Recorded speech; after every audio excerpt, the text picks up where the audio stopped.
Jo serioze e ka quajtur vetëvendosje përgjigjen e Abdi Xhikut për Kurtin, ku i tha se do të donte një qeveri tranzitore.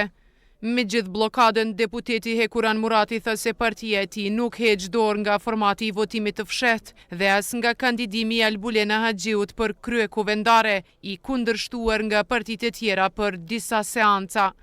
Derisa ne nuk kemi kvorum për të votuar komisionin për votim të fshehtë, nuk mund të quhet si proces i konsumuar, është thjesht një pezullim i seancës për të pritur derisa të formohet kvorumi i nevojshëm. Ndërrimin e kandidatit për kryetare kërkoi edhe këtë të mërkure PDK-ja. Ky është edhe dhunim i verdiktit qytetarëve të Republikës Kosovës, sepse pas nesër bëhen 3 muaj që i kemi mbajtur zgjedhjet dhe ato zgjedhje e kanë prodhuar këtë përbërje të kuvendit, e cila e ka për obligim që ta konstituoj kuvendin.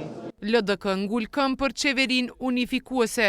E kemi thënë, nuk jemi të interesuar të kemi një qeveri me lëvizjen vetëvendosje.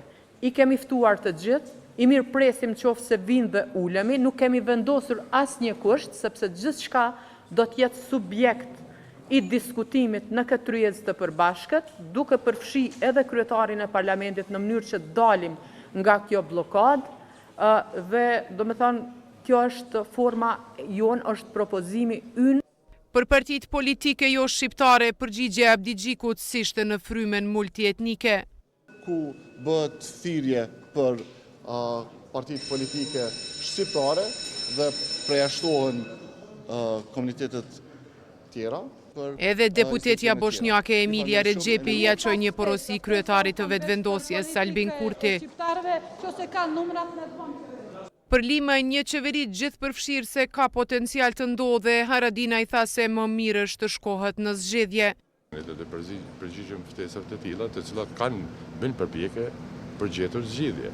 Sheshini është orientuar te këto diskutimet kush ka voni, pa ne do të më u kthyn punë, edhe shpresoj që do të gjendet një zgjidhje për ngërçin kuvendit që të kalojmë matutje. E premtja në kuvend sjell përpjekjen e 13 për konstituimin e plotë të legjislaturës së 9. Ndërkohë